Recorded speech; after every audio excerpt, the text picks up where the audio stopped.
koordinasi ora ger jeplak ngono kuwi. Monggo Mas Bagong menjamane. Yo kancane sing gembira.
Selungguh apa? Tak kira kaya Semarang wingi aku jan sening. Ngopo? Lembukan rong lagu terus lungguh.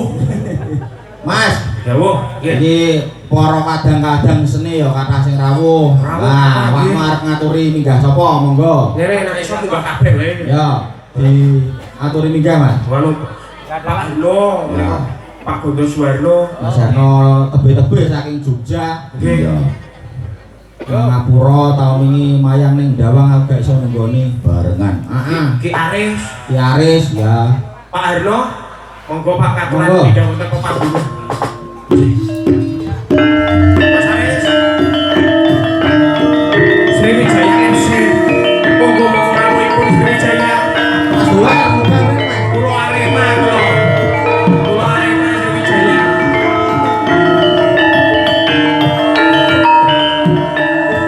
Mas Jarno berinya ke siapa? Pak Jumari kula semoga. Pak Marsono. Aturan minggah Pak Dom kono.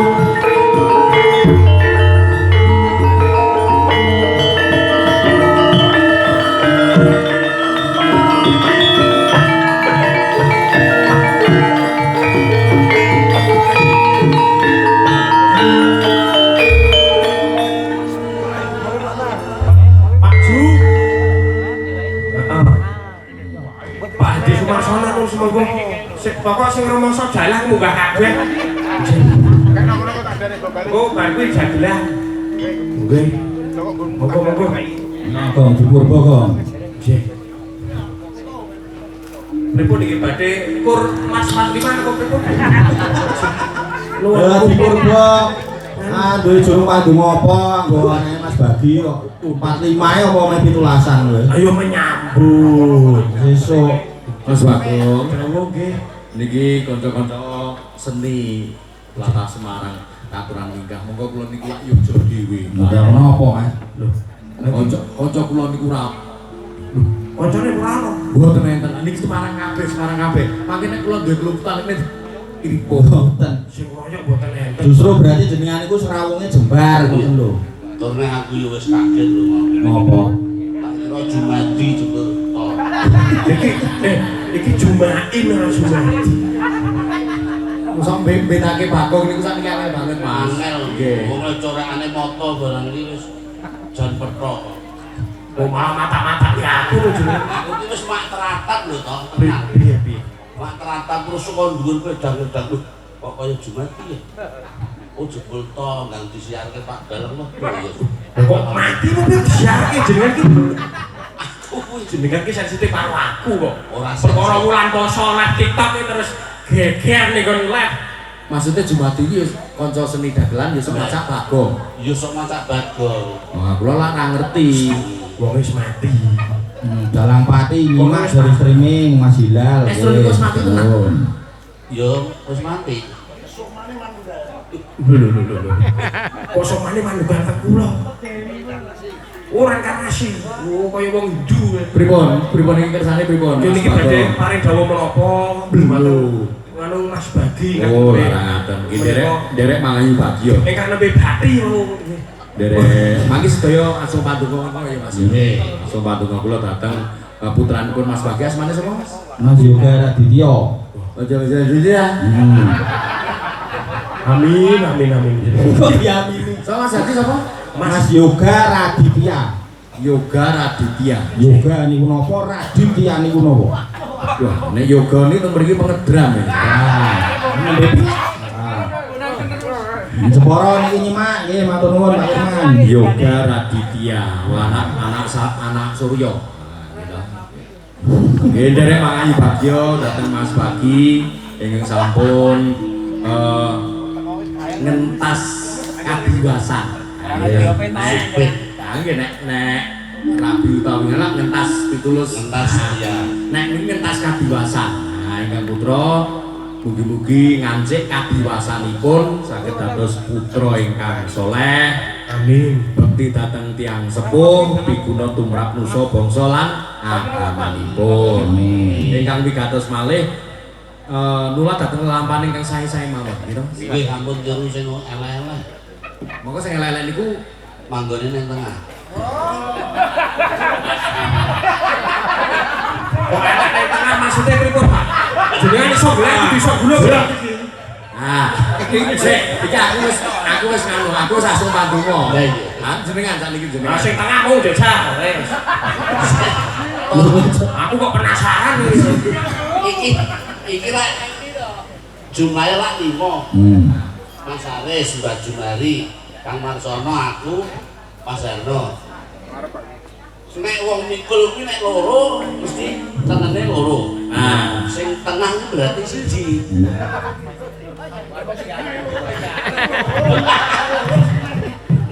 Oke. Kula nggih melu donga. Tetap mari panjang umur, mari Panjang kesehatan. Dalang niku sing tak pundi-pundi kantun jenengan sing sepuh. Lah iya, Liyane niku pun do mlaku kabeh. muga nang surga. Boten nang surga pundi. Apa nang Dalang kok ngundang mlebu surga niku gemblong apa? Lah mlebune endi? dalang niku sing elek niku wing sok amit sewu ning latine cangkeme. Dadi sesuk niku awake teng swarga ning cangkeme teng neraka. Lho. Arep udut tak golek. Geni.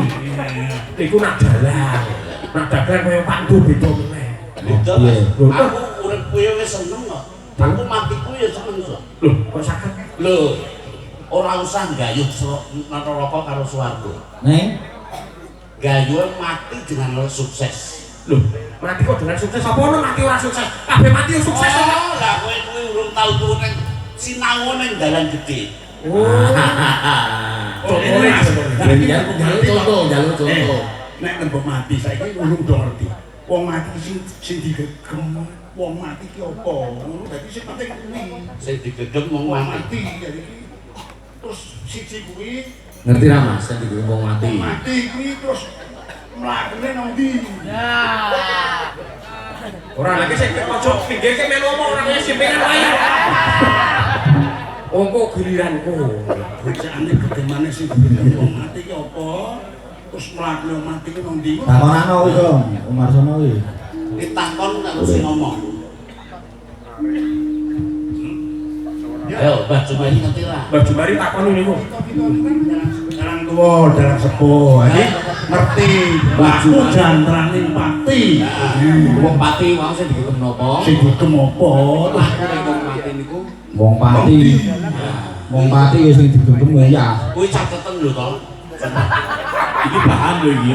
Lho bahane kuwi di goleke karo Mas Duwe. Kok kaya roti ngaku bahan bae kok Pak jenengan. Lah ya ki istilahke bahane iki lho. Wis digoleki karo Mas Duwe, mulai karo panjenengan Mas Harno. Lah iki karek kowe iki apa? Nyekeli gemane kuwi. Piye lakonane piye to kok mumet aku. Lah ngono isih mumet. Kumpul wong tuwa-tuwa ora mudeng aku iki. Lah wong mumet kok jejak gendang. Iki do sadar ora. Lah ya aja mumet. Oke, bahane jenengan iku napa? Sing ditakoni iki sapa? Sing takon iki kowe kuwi. Sing ditakoni kula. Takone karo Mas Duwe. Sing takon aku napa duwe takon kula Pak Du. Kowe takon Duwe. Duwe kayak masukan apa? Utawa Pak Marsono. Soalnya ini lho, toh sing nyambut gawe iki rak kowe. Nah, Kok nyambut gawe? Aku ki padha mbek kowe iki. Padha to? Lho bangsa padha. Waduh, Padane nggo napa? iki korban perasaan lho iki. Oh, maksudnya jenengan ya nyumbang. Lho, piye to iki? Ning wujude tenaga. Mboten aku ya duit. Ya tenaga ya duit. Iki ya duit nak dikeki nek ora dikeki ora nyumbang aku. Lah iki saya nyumbang apa? apa tuh ya Kak? Mboten ngono iki. Aku jaga guyon lho Pak niki. Mbok ana jalan-jalan kok. Bang, Nggih, nggih. mau jalan-jalan diatur ibu. Waris, Mas Aris. Ya apa? Wah, ampun ngoten niku kula nderek ingkang sepuh-sepuh. Ya wis ngono ae. Kalau ngoten niku kula nderek iki sepuh. Ngono ae wis damai urip mulai. Lah iya. Lho Pak, Gak resiko. niku dalan kurang ajar. Gak iso. Oh iso kurang ajar. Aku piagung wonge wis lancare laku dileki sepuh-sepuh ya kurang ajar to kuwi. Wong sepuh ki lepoh ning omah langsung aku wis Sepuh niku asepe ampuh Mas Bagas. Terus dungane niku angkat dipun wis genah. antu-antu. Kok mbanggep asepe ampuh iki kenapa to piye? Iki piyangi kok. Dungane. Asepe ampuh lho. Nggih. Nek donga yo muni donga. Nggih. Jek ajeng donga napa jek dongane bubur apa? Malah nggih namung nderek mangayu bagya anggenipun Dik Radit menika. Iki bagian kok sing digawe ora bagyo. Wis sing genah kok derek main bagyo. Muga-muga saged dados taruna nguli bapa ngeten mawon. Oh, jek. Nggih. Nek iso ngono Mas Aris. Pripun? Aja ngungkuli bapak. Napa? Wong sing dikendhaleke iki malah anu kok apake kok. Oh. Nek Mas sinten mau Yoga Raditya niku jelas calone ngungguli bapak. Nggih, bab napa? Dubure wis ketok saya. Wah, nggih. Mas Bagi ning semene putrane semene Oh, wis ketok. ngungkuli iki pintere ra duwe. Ngungguli bapak sing Nggih. Iki jenengane dagelan ora medhot. Nggih. Ora gandengi. Kaya banyu nganu ya ning larik ya Mas. Los. Iku gale iso kene nek wadi tok di kabeh. Ora usah. Kok nek dicatet ya. Sadi oke, sadi oke. Boten kula begini boten nggih pulpen kok. Boten nggih. Iki ngene Mas. Jadi para kadang-kadang seniman sing akeh niki wis sami mangayu bagya Mas Bagya yen iso ngersakake Mas Jati Nugroho ing ngasta ana ing cengkurting wayang. Nah kita-kita niki nyumbange apa? Kita-kita. Donga sing supaya Mas Bagya kagem iso kali sing sambekala kali sing Boyo kinakone kanugrahan putrane lestari sekolah pinter. Dikudang, tapi kudanane apa nek cape gunung Kaya kula Mbak Jumari mau rundungake dene. Monggo para Katane pun to, Pak. kita-kita badhe Contohnya Mas Eno. Jenengan kuwi malah gitu. ulun Sing baku. Jangetake. Nderek ndongake dhateng panjenenganipun putra ingkang dipun kitanaken. Nggih. Ingkang dipun wastani Mas Bagong menika sing diarani sunat. Sunat. Sunat. Apa Pak? Jenengan manani ngarani mau Mas Sunat. Lah kula Utawa lha ora kitan. sunat lagi. Sunat. Lagi sunat. Utawi sing diarani Pagas Payupuyoso. Apa niku Pak? Poyoso niku. Ayo supit kuwi. Oh, jek. iki sing delok ki umum, Mbak. Lah ya umum. Nek ora umum malah ora genah. Dianggep ki wong ora umum apa? Ayo sono padu dhewe-dhewe ngono. Sing umum gampang ditampa niku ngetok bucukane wis. Lah pucuk ki pucuk pring kok pucuk apa ora cetok. Ya sing baku ni mugeng bekti karo wong tuwa, migunani tumrap nusa bangsa negara munggah agung. Titik. niku kudangane para pinsepuh niku cape gunung supaya ngelingake besok bocah niku ben aja lali karo wong tuwa. Nggih. Sik urut saka kono kok kene iki warang-warang pirang-pirang. Niki ngiras pantos kersane dongane para kita-kita niku Dik Radit dados piyai ingkang baldaton kaya baton warung gofur. Ayo nek kae sing pojok. Piyai seneng Oh, awak saya tenan ngono to Mas Jati. Napa niku? Tenan nganggo donga ngono kita coba. Nika niku sing pasti lho. Ares niku Pak. Baton wae baton kok langsung hasbunallah. Kula niku napa-napa lak irune kakak. makeme saiki do ngono kuwi kabeh do tiru-tiru. Mas Haris niku contone jenengan niku dalang terkenal kulino payu mula sanggite ditiru wong-wong. Ampun dadosaken pinggir-pinggir gemaling panggalih panjenengan. Iya, lah dadi apa? Wes saiki arep capek gunung. Ayo iki Mas Bagong Kon bobo. Sendro Mas. Sendro kan dulu. Ngeri itu cek. Oh, nah iki jenenge jagat ora pedhot ini. Ora nopo. Ngeri. Niki tekan jam 3 ndagel terus. Ora ho. Jenengan mau babarke wong mati digegem karo dipukul. Njuk lampun. Sing babar iku jenengan iki pripun? Bolehane. Nek wong kampung aja dipedhot ngono ki mau. Kami bal katun ki artinya apa gurung wong niku wae. Negara sing makmur. Sing digegem wong napa? Terus tujune tembe lah. Nah, kuwi aku kan biasanya kan Mas Duwer sih ngono iki. Apa sih digegem wong mati? Takon Pelakune wong mati ki nang ndi? Kan biasanya kan jenenge. Nek lakune wong mati niku ya manut sing Jawa. Oh ya, berarti pintar. Ora dikono ning marah. ayo. Nah, sing digawa wong mati. Apa kuwi?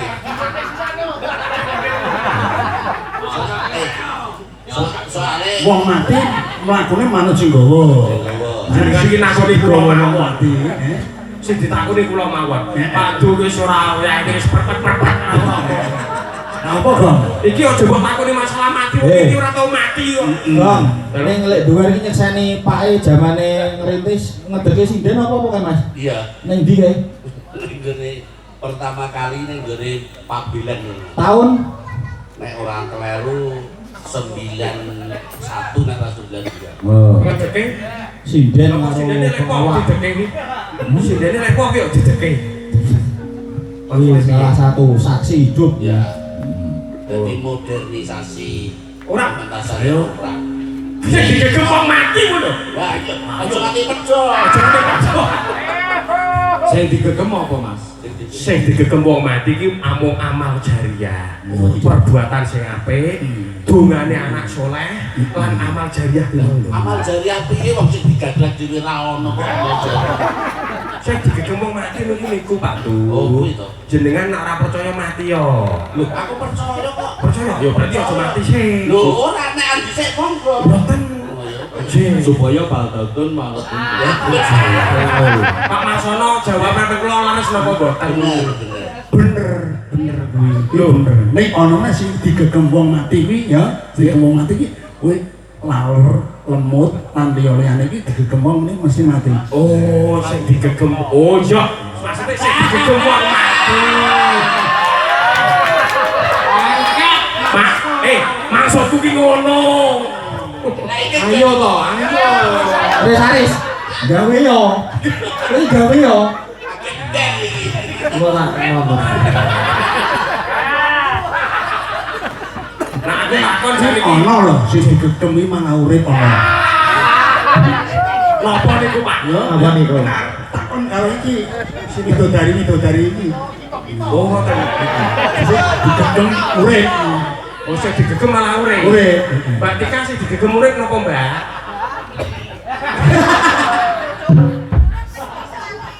Sing dicekel urip kuwi mau ya sing ditetake, sing disumpitke. Supaya bisa baldatun to. Bayi baton karo bun gofur. Iki jenenge dagelan ora. Pedro. Nek cara wong pinanganten supaya bisa sakinah Mawadah warahmah ulomi wa barokatuh. Jenengan kok sulaya sisan kok ya. Pokoke sing dipresentke aja kakek. Akan gua awake dhewe sesuk. Oh iya iya. Anu krungu kene ya wah. Genti Pak Jumari sing kon dagel. Lah mek mau melu munggah meneng ya. Lho aku wis melu ndongake karo sing disunatke. Oh, ngoten. Saiki mah aku ora mau dagelan.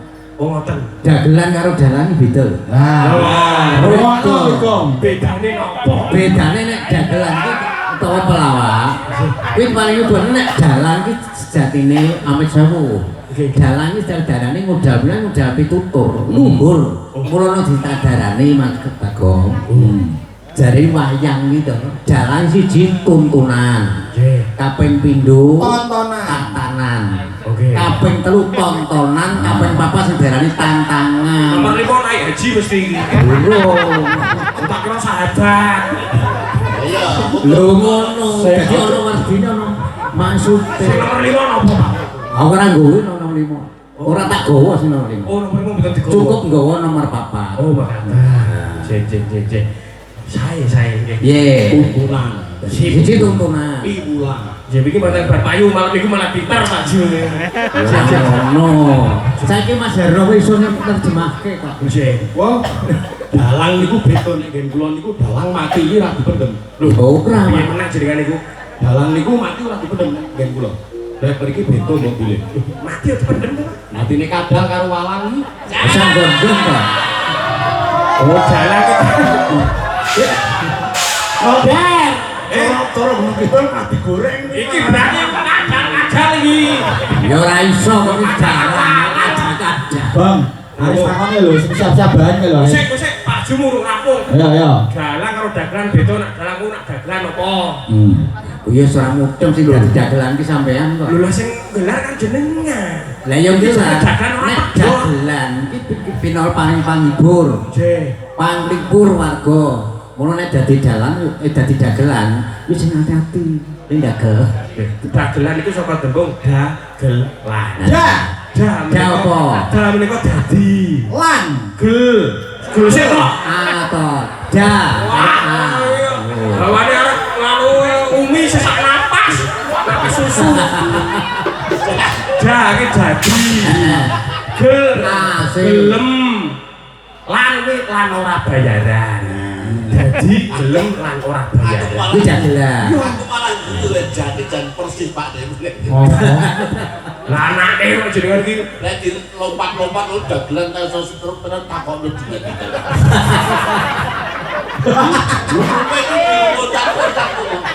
ngawur. Lu ki seksi patine Kang Udah stroberi kok strok ringan jenengan. Bapak yo mirsani minangka apa lewat streaming. Iya. Salam kanggo Rama Prabu. Nggih, salam sugeng-mugi saking kula Mas Ati. Nggih, matur nuwun Mas. Saniki lho. Mas Aris burung. Iki dagelan ora pedhot. Aris ora pedhot. Monggo Mas Ali. Mas Aris. Kula niku pun mboten sami. Sing ae lho Mas Aris. Napa? Nganu Mbak sapa? Mbak sing tengah sapa ki? Mas Oh, aku ngerti kowe rame nonton wayang rame nyumbang. Sing Arsani kok nyekel mic Mas Aris dagel. Sing ae lho air laut kenapa asin? Ayo. Pak, lho kita warai nanti. Wah, ampun Mas. Kula tenaga kula niku. Lho kadang muni air laut kok mboten logo to, Mas. Bawa mawon monggo. Pak Haji Sumarso Mas. Pepunden kula Pak Godoharno. Ayo urut kok siji-siji sak foto sak padha. Yo, urut saka Lidun kok to saka orang kono sing nyambung. Saka aku sendiri niki. Sapa? Mak Parno. Nopo Pak Dimarsono? Caping gunung. Oh, caping. Bawa caping gunung. Sing jeglek ngaris. Yo ora jengklek. Iki jengklek lah kena gampang ngono. Ya wis. Sing jelek Bagong. Jengklek ning ndi ora nonggone, Pak. Oh, jadi Jeglek ten tebok niku lho. Eko mesti ya. Slendro. Oh nggih. Nggih. Mas dagelane pedhot yo engko menang. Bawa caping gunung nggih. Iya. Urut kok.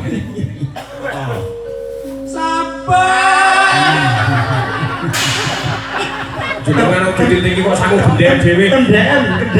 Dhuwur maneh. Napa gendhen Yogya niku modele ngoten niku. Nggih. Aja-aja kan kene. Cilik apa kurang gede jan? Kurang cilik. Jualan sangu gender kok Gunung Kidul pales gendene. Sing mosok semate kurang cilik. Lu HP luwih cilik meneh.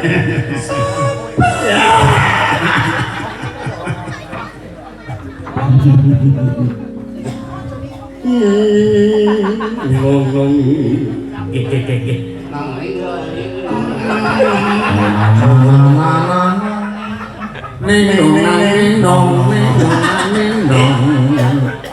Iki jenenge bawa adot iki. Pun.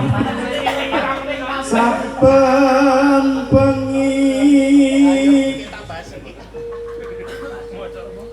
nyawang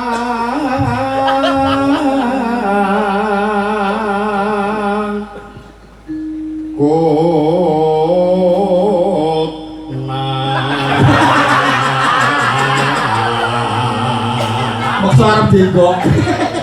onang lho krungu apa mau Mateni te mau. Kot wis ngono kok. nggih lho Iya. Nek ketok iki mau rate ya. Apa? Konang terus bener jane. Sing jora krungu kuwi tak yo sare dhewe kok. lah persepsi masing-masing dong Awake dhewe ketokne bener kok kula mau Omahe Pak Arno ki. Nek umpama yang menikah kan berarti kan salah mereka mendengar kan. Ya, betul. Kok malah bocor take. Dinggo. Kita rapat jotok. Oh, bocor. Nggih, nggih. tiga ya Mas Bageng ya tiga ya Nggih kula nggo. Pun kula ketakok iki kula nggo. Lho kok dinggo ben ora yo kanca ra terus. Kene iki urung abades. Koyok sio-sio mbek aku ngono iki. Wis Mas nyawang. Om Do Mas Do Nyawang seniman do rukun ngene. Rukun apa padu rukun. Rukun seniman iki ngene iki, Gong. Tenan. Wali kok bar iki aja wis disrek kali. Kok nek cinta kono, asu aja koyo ngono seniman iki sing. Ya wis ben wong carane pepan dhewe. Kembang kok lingkis. Dimedhanake Pak Duwer iki. Weh, ayo Pak Du. Om Do Angger lek rampung lebu patak waju. Pokoke manut sing mikul Pak Du. Pokoke. Jadi kuwi dagelane wong geneng asline. Lho, priye kuwi? Wong geneng nek tanah bisi. Iki wonge dipirsani lho, Bang. Yen memacang Waduh, suaranya kaya radio. rewet. Open klinik radio rewet. Kamu nganggo Nganggo apa? nganggo sak-sak itu Nganggo kotang iki mau. Janur tuning. Medhe. Oh, Marsono. Nah, gampang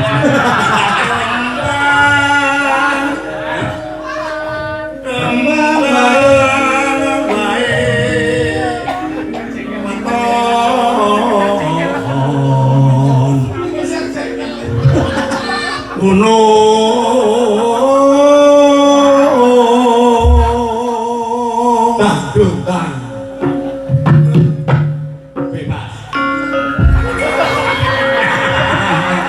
Sing geder bulet apa kaya arek dodo kaya arek ora.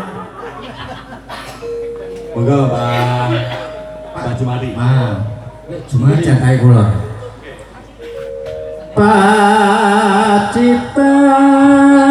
Pacitan sarwi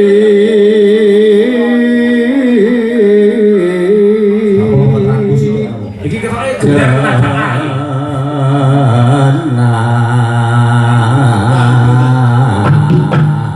drum kok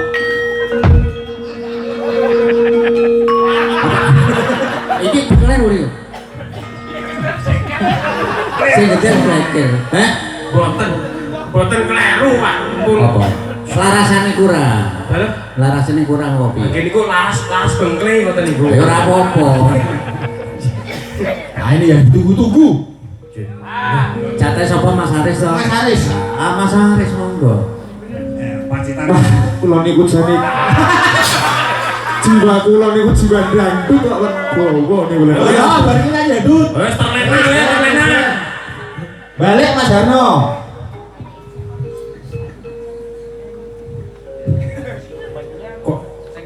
Pacitan.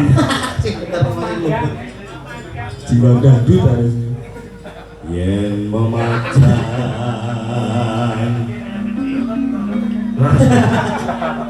yen memacang nganggo janur kuning Wah, iki cekok Prambanan. Jadi tengah-tengah Jogja mbek Solo. Prambanan. Nggih, Pak Du. Wajah kalau Solo kok Prambanan. Pacitan. Iki jenenge bawa ora pedhot. Balik. Muser ya. Ora ada ya. Kicau mania. Jatahe niku panas udan. Matian wadon. Sik panas sik, Bos. Urung panas kok, Bos. Panas. Mulai. Lah, yen ora pedhot nek mentok rono ora apa. Lho aku wis pedhot iki dipisahke nek kontrak kok. Aku ora melu rombongan, aku melu Mas Jati. Lah wong iki gojak gotong royong kok malah Lho kerja bakti apa piye kok kerja gotong royong iki? Iki wayangan ora kerja bakti. iya. Cek. Pacitan. Pacitan nah. Lah wong sakmene kae kok ngertine wong Pacitan kabeh. Sampeyan mau golek pacitan terus kok. Wah, lha wis repot iki. Ora pedhot. Wah, iki dagelane gen suwe. Rimbuane ya gen suwe, gen gayeng. Lho, iki Mas Aris wis arep anu lho. Sik. Arep dangdutan bari lho. Wis tak tengahi. Apa? Iki lak tekan panas udan kok. Nah. Sing lanjut sing di omah kon munggah Mas Bagi. Hah? Ayo.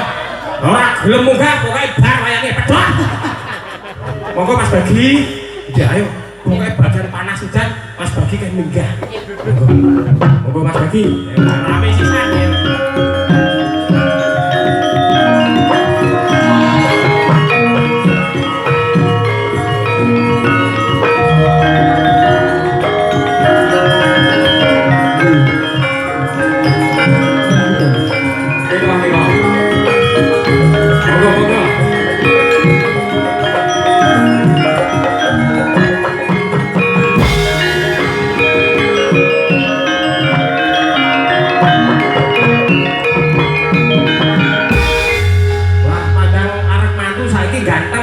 Cukur, biar gondrong rambutnya jadi kayak susah bajing. Oh, nek kan mriki sing di omah dunggahke barang niku pareng lho. Parang. Rasa ngoten niku. Lho niki bagian ngedung kali munggah kita ono ngedung. Oh, tapi niki nek ngeten niku wis munggah ngeten iki ngarapi sing di omah bareng boleh niki. Boleh. Sah bebas. Boleh kok sami lho. Boleh. Lah kula ora ngerti. Lho kok ngarapi wong tidak mawon mboten asal. Nang kene sing takon sapa? Udah aku dong. Aku ora ngerti. Wingi jenengan lak ngebel kula dengan janjan Mas Bakoto. Niki sesuk aku arep nyunake anakku. Lagi mati maksudnya ora kon dagel. Lagi maksudnya jenengan dawuh ngoten kula nggih mriki. Iya. Jenengan nyunake anake jenengan sing Iya. bayangan. Iya. Aku terus rene. Kowe rene. Nggih. Lah aku kok kon akon kowe ore-orean bagong ngono kok. Mungkin mau ngabari. Lah kok ngabari tok lah kok kowe ngono. Orang gawean. Lah kok kowe arep njaluk bayaran. Salah persepsi jenengan salah tompo. Maksudmu piye? Lagi jenengan kan dawuh sesuai profesi to, Pak. Mulane dirungokne. Nek ana piyayi nang kowe dirungokne sik. Sesuai profesi. Ora ki ngabari tok kok ulun kok. Sik, kowe sesuai profesi. Nek kene iki profesimu bagong. Lah iki kowe kok ngusungi labur. Lah niku pas boten payu, Mbak. Kok nek profesi labur ngono kuwi, nek kowe rene yo jane ngangkati labur nang nggonku nek profesi kuwi. Lah jenengan dereng bangun, Pak. Dereng Aku bangun. mawon. Mawon. Oh, niki nembe ngado. Heeh. Nggih, ku tak ngusungi. Betul tak ngusungi. Apa sing iso lakoni Pak tak lakoni ya Mas. Nggih. Oh, tak lakoni. Kang Baken mekaten Mas Jati. Nggih. Kula Ndara putra dewa rawuh lho. Malah dadi semir. Pripun Mas Bagi? kula dalah keluarga Nggih. aturaken gunging panuwun sanget Nggih. dhateng Mas Jati. Kalian rencang-rencang no. Rencang-rencang sedaya Mbak Sinden, Pak Marsono, Pak Son. Musik Pak Jumari, Mas Haris, Galak men. Mas Harno saka Jogja. Kula dugeni rawuh dhateng Gubernur Ya. Boten disebut kok. Kurang dereng kok. Mas Duwen, Pak Sukar, nggih. Sedaya iki mawon. Mas Bagong. Oh boten. Niku aslinya mboten kan nggak panggung tak kan ngaduk aslinya. Oh, oke. Salah dhewe nang kupinge selen. Lah wis kadung dorak-orak. Kula matur nuwun sanget Mas Tono, Pak Bagong, Mas Tompel, wah iki jan. Bagong duren apa Bagong tong? Sing genah kok. protes sesuatu bon engko tak emangi Nggih. ora usah nyenggol aku Oke. Mosek, kok nek arep ngroyok aku engko sik to aku tak ngomong. Oke. Oh katen kula pokoke kalih keluarga matur guning panuwun sanget. Anggen panjenengan nyembuyung matur kula dalah semah kula. Pokoke lemah-lemah terus ya Mas. Nggih. Gusti Allah sing sakit bales. mawadah karo Oh. Iki kok mawadah baromah iki maksud jejujuanmu karo Dewi oh. sisan nyemaringe langgeng Oh, aku wis kaget. Mawadah baromah aku mbek sapa meneh aku. Mulane ono jebule. Ini Dewi. Mekaten nggih Mas, pokoke lemah-lemah teles Gusti Allah sing bales ora kok lemah-lemah teles semek ngoten nggih. sampean nepak Gusti Allah kok mbales Gusti Kang Maha Suci ki manggone ndi? Wis ya, dadi pengajian ya yo. Kang Maha Suci ki manggone ndi? Ayo manuk Jigawa. Kang Maha Suci kok semangat sing gawa keplak siramu. Oh, jawabannya Pak Duren ngoten maksudnya. Kang Maha Suci ki apa? Ayo Gong, jawaban. Gong di. Gong sing ndi? Ayo kowe. Pertanyaannya nopo? Kang Maha Suci ki apa? Kang Maha Suci menika zat Kang Maha Suci Allah Subhanahu wa taala. Ah, ngono bakon cerdas. Ayo Allah Mas Subhanahu Duren. wa taala. Kang Maha Suci ki apa? manut sing takon Mas Ya aku sing takon. sing takon kowe Heeh. lha apa aku kudu jawab kok Oh iya, berarti nek ora jawab ya ora iso. ora iso Takon iki, Kang Maha Suci ki apa? ora ngertos to Kang Maha Suci ki apa? Kang Maha Suci Ayo, apa ayo? suci Ayo. suci ki putih Nah, terus Kang Maha Suci ki putih Ah nggih. aku lagi berani bendera merah putih.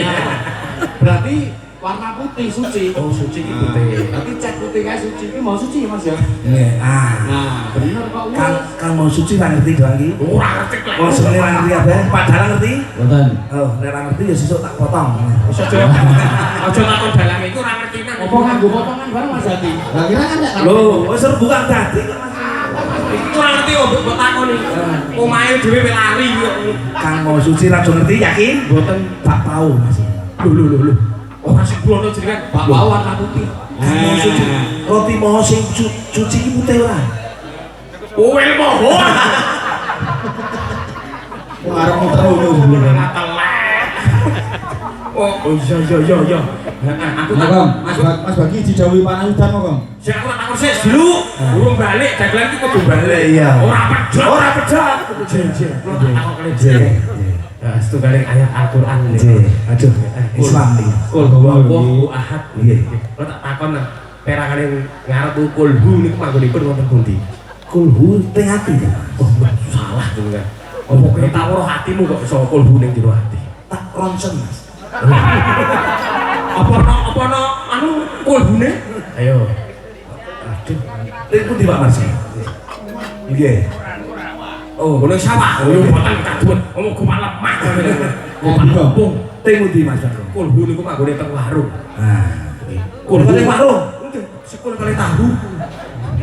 Kulhu. Masuk. Dagelan ki ngono kuwi mulo apa?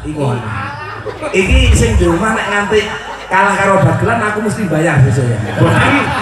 Kula mboten ajeng nyuwun bayaran. Ikhlas lahir batin Mas Bagi. panjute kutun kutun Ular kambang. Capek gunung. oh Mas Bagi pas napa Bang Panas udan.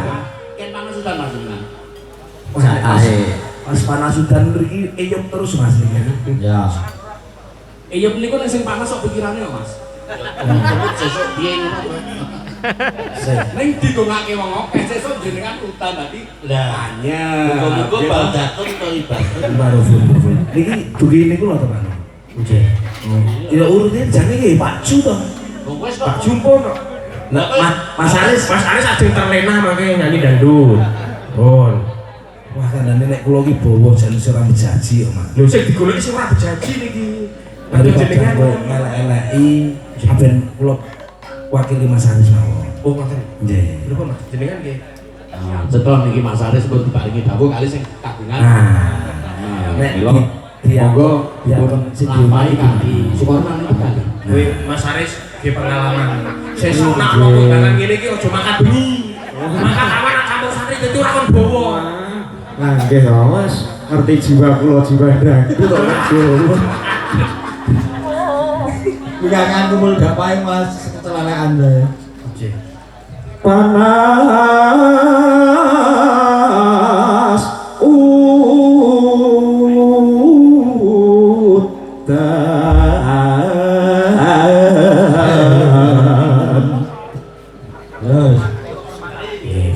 Niki cengkok terlena nggih. Dan Panas udan aling-aling caping gulun.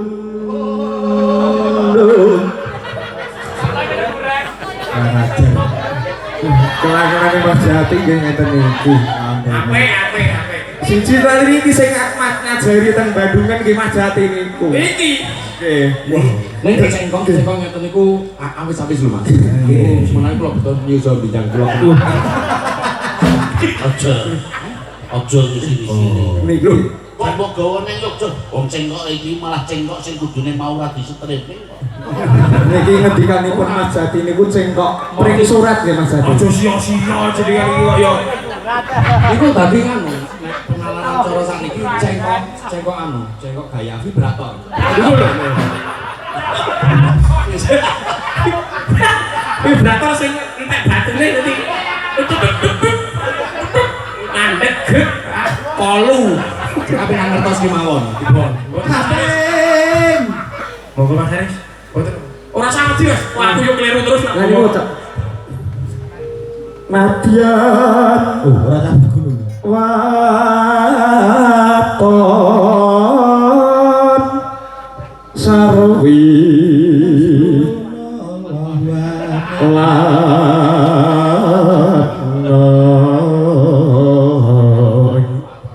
menika cengkok pring surat Mas Kakanda. Besok kae Cengkok pring surat Nadian Waton nggih pancen nggih. Wadon masuk waton iki. Wadon yang wadon. Jenengan kok waton iki? Waton-wadon wae ngoten napa pripun iki? Waton apa wadon? Nggih waton-waton. Pokoke wis wadon. rabimu sesuk Bagong dijak ora? Bagong mboten sah dijak.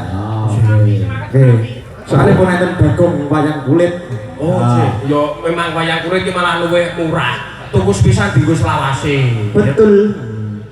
Nggih, siap. Kula mboten derek. Nah, kula mboten derek berarti mboten kondangan. Jadi nanti kini kula minum buah mawon mboten sah Bagong. Oh, Buah. Pokoke sing ngerjani dalange semuanya takon sabetan terus. siap. Ning karek kapan rabimu urung cetro jadi. Oh, sedih lokasi iki Mas. Amin, nggih. Monggo Pak Diduwe. Inomane banyu. Sik, aku ngerti iki. Obong ora Banyu ciu mesti. Lah sik bener napa? Astagfirullah. Sik bener napa? Wis sambung kok, wis sambung kok. Nek upama basa Jawa rotongane basa Indonesia Mas. Minumannya Air Ciu. jadi orang tua. Lah ciu ki bening ora? Ciu ki bening apa ora?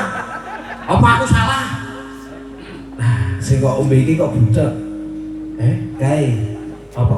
Kowe ngombe jiwa kok butek ora bening. Tak campuri Lah, Campurannya ora apa? ora mesti bening kan? KTI. Conjang campur KTI nek ora goyak duite Bali. Ayo. Ini berarti padha Kipli Bang Jewawut. Apa niku apa? Nggih. Menyangkali mbah jembangan. Oke. Jagong mulai dhisik. Apa kuwi? Dompet bokong keliru teman-teman. Saya Junati lah. Iki dagelan boten pedhot nggih. Nggih. Saya ngaku toh. Nggih, pripun? Jadi momen terbaik ini iso ketemu kowe barang ini seneng. Lah mulo sesuk nyambat. Ora. Ketemu. Orang aku versi nyambat menurut bagi saya sangat tidak relevan. Ya. Walah. Anu kosen Mas Dres niki ngeten pancen Bagong iki kula promosike teng dusun Buyangan. Wah, niki pancen tak keluar-keluarke. Monggo padha nanggap Bagong to pupung jeurip ngoten. Oh, pancen tak keluar-keluarke. Matur nuwun udune Gong wis dipromosike kok. Ora ngoten mriki kok ngomong cewek. Lho, promosi lho. Kan yo cepet ning nanggap. Masalah gue kalimat lu ora kok nyawane Mas. Apa sing digegem mati? Ayo manut sing gegem. Lah mulang jenengan aja prun digegem. Oh nggih. Lah mati. Kulo mboten digegem kok. Ya pake. Dilus. Ngoten. Parno tekan ibu barang. Ya, lanjut. Nopi sing Digongke yen, digongke. Cek jaman perjuangan